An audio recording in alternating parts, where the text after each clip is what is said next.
नमस्ते दोस्तों। ऐसा कहते हैं कि भगवान जब देता है तो छप्पर फाड़ के देता है। आज से लगभग 80 साल पहले की बात है। मुंबई के अंदर एक आदमी अपने घर में बैठा हुआ था। शाम का समय था, 4 बजे थे और वो कुर्सी पर बैठकर चाय पी रहा था। अचानक से उसके घर का छप्पर जो है वो टूट के गिरा। आसमान से एक 25 किलो की सोने की ईंट छप्पर को तोड़ते हुए उसके पैरों में आके गिरी। उस 25 किलो सोने की ईंट को देखकर उसकी आंखें फटी की फटी रह गई। उस दिन मुंबई पर लगभग 3 टन सोना बरसा था। उस दिन सोने की बारिश हुई थी। आपको यह कहानी काल्पनिक लग रही होगी, लेकिन यह कहानी वास्तव में घटी थी। वो दिन था 14 अप्रैल 1944 का। उस दिन क्या हुआ था, यह जानने के लिए इस वीडियो को आप पूरा देखिए। तो चलिए मैं आज आपको उस दिन की पूरी कहानी विस्तार से बताता हूँ। ये 1944 का दौर था, जब पूरी दुनिया में सेकंड वर्ल्ड वॉर चल रही थी और बहुत सारे देश आपस में लड़ाइयों में उलझे हुए थे। उसी दौर में भारत पर अंग्रेज़ों का शासन था और भारतीय सेना अंग्रेज़ों की ओर से लड़ रही थी। भारत न चाहते हुए भी सेकंड वर्ल्ड वॉर का हिस्सा था। उस दौर में बहुत सारे बड़े बड़े जहाज़ इंग्लैंड से भारत आते थे और भारत से इंग्लैंड जाया करते थे। इन जहाज़ों में बहुत बड़ी मात्रा में विस्फोटक, गोला बारूद, हथियार और सिपाहियों को यहाँ से वहाँ लाया ले जाया जाता था। उसी दौर में एसएस फोर्ड स्टाइकेन नामक एक जहाज़ इंग्लैंड से भारत की यात्रा के लिए निकलता है। यह जहाज़ कनाडा में बना हुआ था और यह बहुत ही विशाल कार्गो शिप था। इस जहाज का जो कैप्टन था उसका नाम था अलेक्जेंडर जेम्स नाइस्मिथ। यह कैप्टन बहुत ही अनुभवी था और बड़ी बड़ी लंबी यात्राएं वो कर चुका था। 24 फरवरी 1944 का दिन होता है। यह जहाज इंग्लैंड से अपनी भारत की यात्रा के लिए निकल पड़ता है। इस जहाज में लगभग 1.5 टन विस्फोटक भरे जाते हैं, जिसमें लैंड माइन्स, बॉम्ब्स, टॉर्पीडोज और रॉकेट्स होते हैं। इस जहाज को एक चलता फिरता टाइम बम बना के भारत की ओर भेजा जाता है। इस जहाज में 31 बड़े बड़े लकड़ी के बक्से होते हैं। इन बक्सों में 25-25 किलो की सोने की ईंटें भरी हुई होती है और इनका कुल वजन 3 टन से ज़्यादा होता है। साथ ही में उन लकड़ी के बक्सों के साथ करोड़ों रुपयों की नकदी भी उस जहाज पर लोड की जाती है। यह जहाज अपनी लंबी यात्रा पूरी कर 30 मार्च 1944 को कराची बंदरगाह पर आ पहुंचता है। तब कराची बंदरगाह भारत का हिस्सा होता है। कराची बंदरगाह पर आने के बाद एसएस फोर्ड स्टाइकिन के अंदर से बहुत सारा कार्गो जो है उतारा जाता है, जिस वजह से इस जहाज में बहुत सारी खाली जगह बन जाती है। अलेक्जेंडर जेम्स नाइस्मिथ जो इस जहाज का कैप्टन होता है, उसको वहाँ के जो अधिकारी होते हैं कराची बंदरगाह के, वो बोलते हैं कि इस जहाज में बहुत सारी जगह खाली है, तो तुम कुछ कार्गो कराची से मुंबई के लिए ले जाओ। जिस कार्गो में 80,000 कपास के बोरे, 300 टन कच्चा गंधक, 100 तेल के ड्रम और चावल के बोरे होते हैं। अलेक्जेंडर जेम्स नाइस्मिथ जो है इस कार्गो को लोड करने से मना करता है, क्योंकि वो बोलता है कि इस जहाज़ में बहुत बड़े पैमाने पर विस्फोटक है। अगर कपास के बोरे, कच्चा गंधक और तेल अगर मैं ले जाऊंगा तो यह बहुत ही डेडली कॉम्बिनेशन बनेगा और दुर्घटना होने के चांसेस बढ़ जाएंगे। यह अच्छी बात नहीं होगी। लेकिन वहाँ के जो अंग्रेज अधिकारी होते हैं वो अलेक्जेंडर जेम्स नाइस्मिथ की एक भी बात नहीं सुनते और उसे जबरन वो सारा कार्गो लोड करने के लिए कहते हैं। अलेक्जेंडर पूरा कार्गो अपने जहाज़ पर लोड कर लेता है। अब इस लंबी यात्रा में उस जहाज़ के इंजन में बहुत सारी खराबियां आना शुरू हो गई होती है, दिक्कतें आना शुरू हो गई होती है। अलेक्जेंडर सोचता है कि उस जहाज़ के इंजन को कराची में ही रिपेयर किया जाए, लेकिन वहाँ पे वह रिपेयर नहीं हो पाता और उसी जहाज़ को वो मुंबई की ओर मोड़ देता है। मुंबई की ओर जहाज चल पड़ता है और 12 अप्रैल 1944 को वो मुंबई के बंदरगाह पर आ पहुंचता है। तब मुंबई में हाई टाइड चल रहा होता है, उस वजह से यह जहाज पूरे किनारे के पास आकर खड़ा हो जाता है।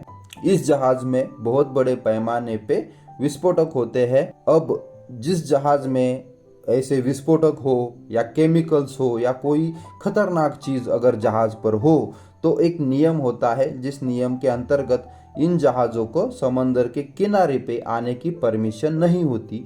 उनको समंदर के अंदर ही दूर कहीं पे खड़ा कर दिया जाता है और वहाँ से ही छोटी छोटी नावों से उन जहाज़ों का कार्गो जो है उतारा या लोड किया जाता है। उन्हें नज़दीक में आने की परमिशन नहीं दी जाती।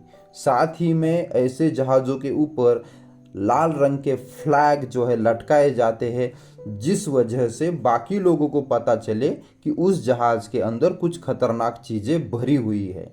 लेकिन ये दोनों चीज़ें जो है अलेक्जेंडर जेम्स नाइस्मिथ ने नहीं की थी।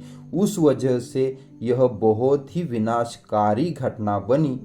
इसकी वजह जो है वो नाइस्मिथ ही था, जिस वजह से मुंबई पर बहुत बड़ा दुर्भाग्यपूर्ण दिवस जो है वो थोपा गया।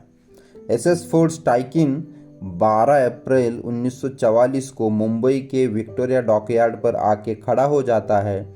उसके बाद अलेक्जेंडर जेम्स नाइस्मिथ जो है उस जहाज़ के इंजन के बहुत सारे पार्ट निकाल लेता है और उसको रिपेयरिंग के लिए दे देता है, जिस वजह से यह जहाज़ का इंजन जो है वो काम करना बंद हो जाता है। अलेक्जेंडर को पता होता है कि जहाज़ के इंजन का रिपेयरिंग काम 2-3 दिन चलने वाला है, इसलिए वो बिंदास्त हो जाता है और वो अपने क्रू को लेकर मुंबई घूमने के लिए निकल पड़ता है।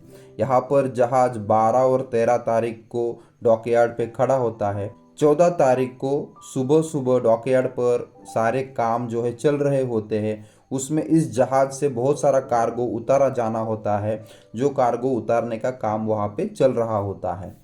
दोपहर के 1 बज जाते हैं, वहाँ पे सायरन हो जाता है और लंच ब्रेक होता है।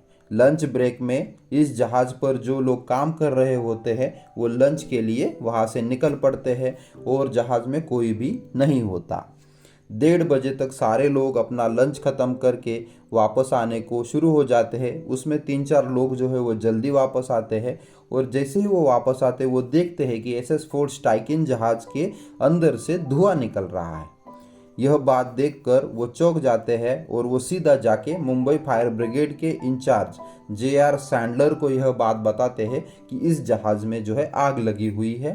सैंडलर को लगता है कि छोटी मोटी आग होगी और रोज़मर्रा की तरह ये आग जो है वो आसानी से बुझ जाएगी, इसलिए सैंडलर जो है 2 फायर ट्रक जो है वो जहाज़ की ओर रवाना कर देता है।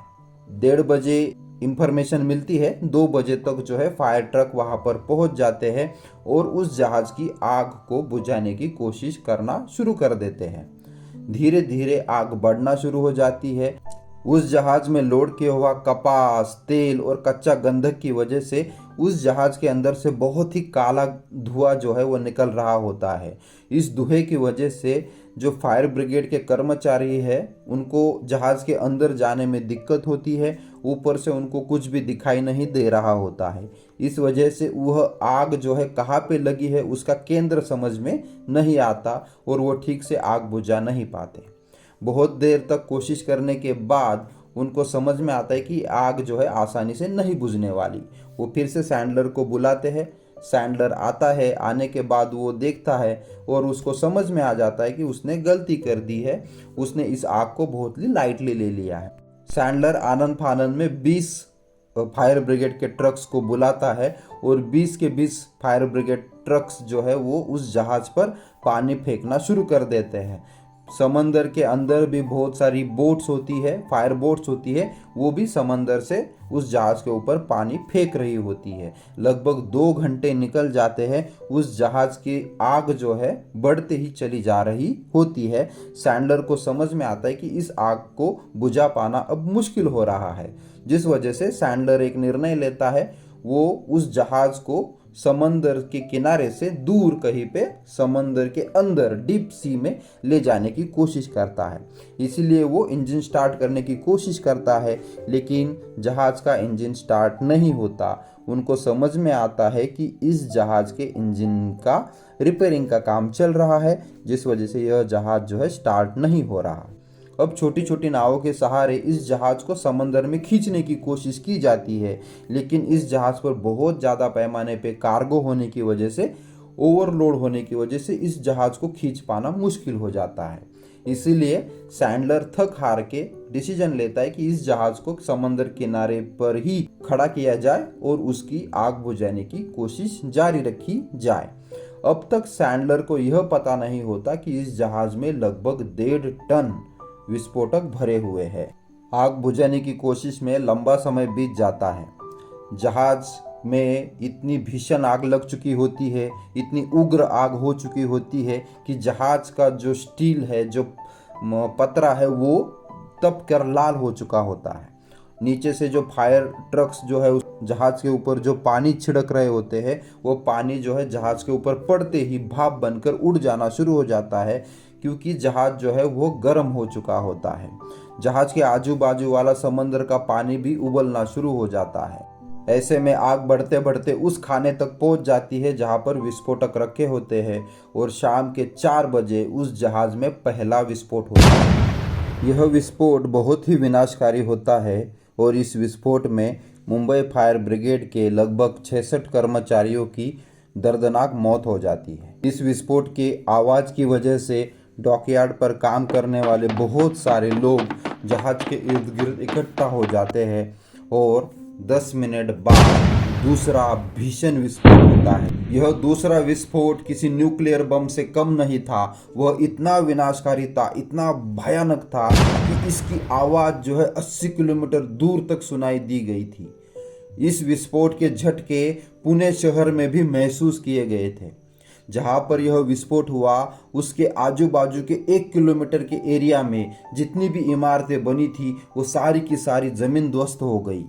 लगभग 12 किलोमीटर के एरिया में जो इमारतें थी उनके खिड़कियों के शीशे चकनाचूर हो गए। इस जहाज का एक प्रोपेलर का टुकड़ा हवा में उड़कर 5 किलोमीटर दूर जाके सेंट पीटर स्कूल में जाके गिरा।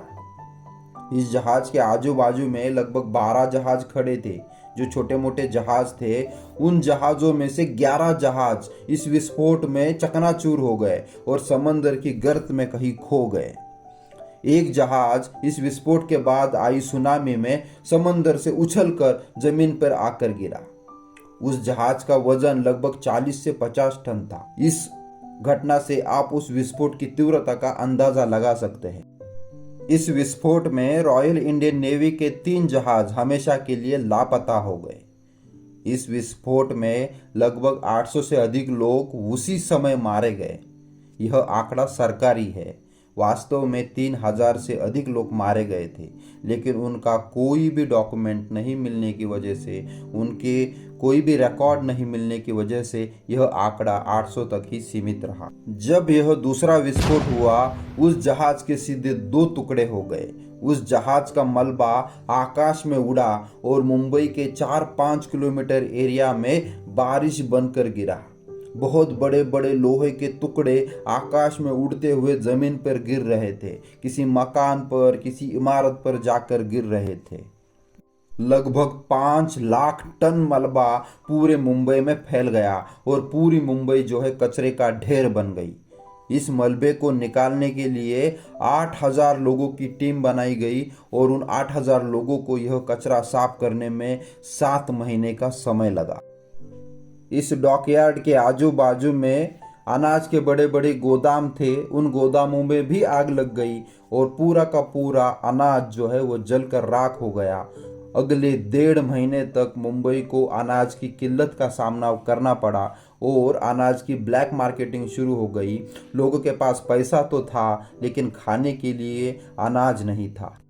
मुंबई में लगी भीषण आग की वजह से, वहाँ पे फैले हुए मलबे की वजह से मुंबई की रेलवे व्यवस्था ठप हो गई, मुंबई की ट्राम व्यवस्था ठप हो गई, मुंबई की बस व्यवस्था ठप हो गई। मुंबई उस दिन थम गई और मुंबई में आने जाने के सारे रास्ते बंद हो गए। उस ब्लास्ट में मुंबई को जो पानी सप्लाई करने वाली व्यवस्था थी वो भी चकनाचूर हो गई और मुंबई को अगले 1.5 महीने तक पीने के लिए पानी भी नसीब नहीं हुआ।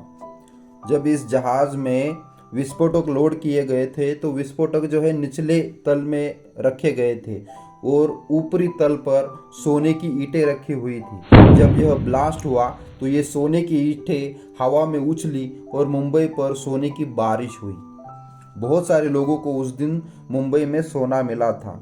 एक कहानी बहुत प्रसिद्ध है कि एक मारवाड़ी जो है अपने घर में बैठा हुआ था कि अचानक से उसकी छत टूटी और आसमान से एक 25 किलो की सोने की ईंट उसके सामने आकर धड़ाम से गिरी। उस दिन मुंबई पर सच में सोने की बारिश हुई थी, लेकिन वो दिन मुंबई के लिए बिल्कुल भी अच्छा नहीं था। 14 अप्रैल 1944 के दिन जब यह विस्फोट हुआ था, उस वक्त उस घटनास्थल पर भारतीय सिनेमेटोग्राफर सुधीर घटक जी मौजूद थे और उन्होंने दूसरे विस्फोट का एक वीडियो भी बनाया था। बाद में उन्होंने पूरे मुंबई में जो बहुत सारा मलबा बिखरा हुआ था उसके भी बहुत सारे डॉक्यूमेंट्री वीडियोस बनाए थे, लेकिन बाद में अंग्रेज़ अधिकारियों ने उनसे वो सारी वीडियो क्लिप्स छीन ली और उनको जलाकर राख कर दिया। इस तरह से इस घटना के सारे सबूत मिटाए गए। इस घटना में किसी को भी दोषी साबित नहीं किया गया और यह घटना जो है वो इतिहास में कहीं पे गायब हो गई। इसका कहीं पे भी जिक्र तक नहीं मिलता है। उस दिन इस हादसे को टाला जा सकता था अगर कैप्टन अलेक्जेंडर नाइस्मिथ जो है वह सेफ्टी के रूल्स फॉलो करते, या फिर मुंबई फायर ब्रिगेड के इंचार्ज JR सैंडलर भी जो है वो थोड़ी सूझबूझ दिखाते, तो शायद यह हादसा जो है टाला जा सकता था। भारत के इतिहास में यह बहुत बड़ा हादसा था और मुंबई फायर ब्रिगेड को इसका सबसे बड़ा नुकसान झेलना पड़ा था, क्योंकि उस दिन मुंबई फायर ब्रिगेड के 66 कर्मचारियों की मृत्यु हो गई थी और लगभग मुंबई फायर ब्रिगेड पूरी तरह से ख़त्म हो गया था। इसीलिए उस हादसे में मरे 66 अग्निशमन कर्मचारियों की याद में 14 अप्रैल को अग्निशामक दिवस के रूप में पूरे भारतवर्ष में मनाया जाता है। आपको मेरी कहानी कैसी लगी? अगर आपको मेरी कहानी इंफॉर्मेटिव लगी हो, अच्छी लगी हो, तो मेरे चैनल को लाइक और सब्सक्राइब करना मत भूलिएगा। धन्यवाद।